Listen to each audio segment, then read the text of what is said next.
আচ্ছা, অনেকেই বলে নাকি আঙুর ফল টক। কোথায়, আঙুর ফল তো টক নয়, এটা তো উল্টে আরও মিষ্টি খেতে। এটার কারণটা কি? এটা বলার কারণটা কি? সেটা হলো শিয়াল আর একটা আঙুর ফল গাছের একটা গল্প আছে।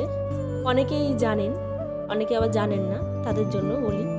তো গল্পটা হলো একটা শিয়াল 3 দিন ধরে বৃষ্টি হওয়ার কারণে সে খাবারের খোঁজে কোথাও বেরোতে পারেনি। খিদের জ্বালায় অতিষ্ঠ হয়ে সে বনে ঝোপে জঙ্গলের খাবার খুঁজতে বেরোলো।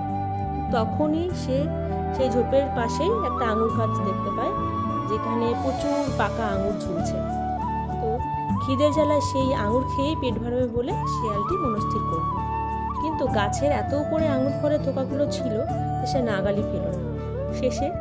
শেষ পর্যন্ত সে কি বলল, যে না, আঙুর ফল টক, ওই আঙুর আমি খেতেও পারতাম না, আর খেলেও আমার পেট ভরতো না।